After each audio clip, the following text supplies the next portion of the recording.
nossa aula de redação de hoje, iremos para a apostila, estaremos respondendo as atividades nas páginas 72 a 75.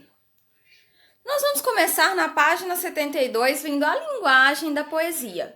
O menino maluquinho tinha vento nos pés. Como isso é possível? Na poesia, isso é possível porque as palavras podem ter muitos sentidos. Veja como o Ziraldo faz isso para apresentar o menino maluquinho. Nós vamos ver, na aula de hoje, que a linguagem da poesia, ela nos traz palavras aí com vários sentidos. Então agora nós vamos começar a leitura O Menino Maluquinho, lá na página 73. Era uma vez um menino maluquinho, ele tinha o olho maior que a barriga, tinha fogo no rabo, tinha vento nos pés, umas pernas enormes que davam para abraçar o mundo e macaquinhos no sótão, embora nem soubesse o que significava macaquinhos no sótão. Era um menino impossível. Ele era muito sabido, ele sabia tudo. A única coisa que ele não sabia era como ficar quieto. Seu canto, seu riso, seu som nunca estavam onde ele estava. Se quebrava um vaso aqui, logo já não estava lá. Às vezes cantava lá e logo já não estava aqui. Para uns era um uirapuru, para outros era um saci. Agora, nós estaremos indo para a página 74, onde nós estaremos vendo a organização do texto. Vocês perceberam no texto que nós vimos várias palavras, E essas palavras, se a gente for ver na nossa linguagem formal, ela não tem muito significado, É meio sem lógica. Mas na linguagem da poesia, elas nos trazem diversos significados, diversos sentidos. Nesse texto, que é o começo da história O Menino Maluquinho, o autor apresenta a personagem usando a linguagem da poesia. Questão de número 1. Na poesia, as palavras podem ter muitos sentidos. Foi igual eu acabei de falar. Na linguagem da poesia, a palavra, ela pode ter mais de um sentido. Veja esta frase. Tinha vento nos pés. Qual é o sentido dessa frase na poesia? Então, quando o autor fala que o menino maluquinho tinha vento nos pés, o que ele estava querendo dizer com isso? Será que realmente o menino tinha vento nos pés? Então, qual que foi, o sentido da linguagem da poesia empregado aí na questão de número 1? Questão 2. Veja a frase. Ele tinha macaquinhos no sótão. A palavra sótão indica um cômodo que fica na parte superior da casa, abaixo do telhado. Então, fica aí, na parte superior da casa, abaixo do telhado.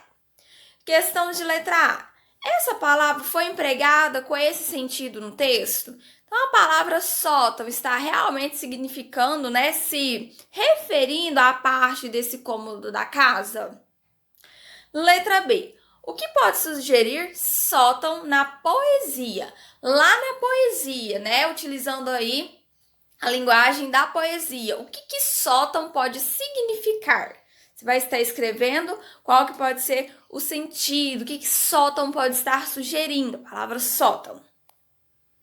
Letra C. O que pode sugerir macaquinhos? Então, na letra B, vocês vão explicar o que pode sugerir a palavra sótão. E na letra C, o que pode sugerir macaquinhos? O que será que é isso? Macaquinhos. O que está significando, sugerindo essa palavra na linguagem da poesia? Questão de letra D. Qual pode ser o sentido dessa frase? Agora, na letra D, vocês vão estar explicando, certo? Qual pode ser o sentido usado pelo autor quando foi escrever sobre o menino maluquinho?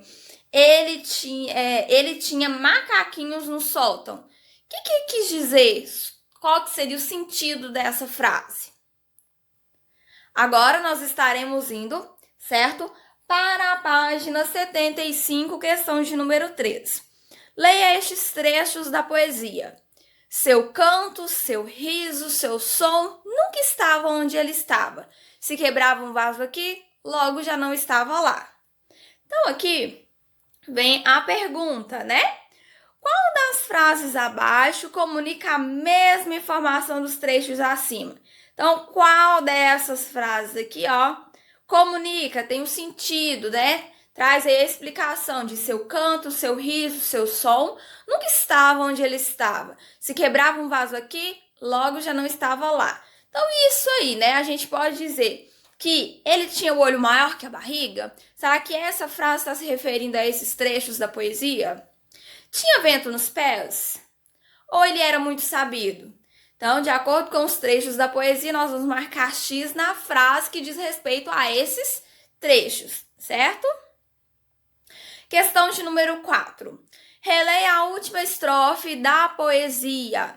Depois leia as informações abaixo sobre o Uirapuru e o Saci. Então, o último, né, a última estrofe lá, né, os últimos versos falam: para uns era um Uirapuru, para outros era um Saci. Então, nós temos aqui, certo, algumas informações. Primeiro, com o Uirapuru. É uma ave conhecida pelo canto bonito e diferente. Ele só canta quando constrói o ninho, durante uns 15 dias por ano, ao amanhecer. Diz a lenda que todos os pássaros se calam para escutá-lo. Agora nós iremos ver sobre o Saci. Saci é uma figura do folclore brasileiro, negrinho de uma perna só, de cachimbo e com barrete vermelho. Persegue os viajantes e arma ciladas pelo caminho. Então, agora que nós já vimos essas informações, vamos responder a questão proposta.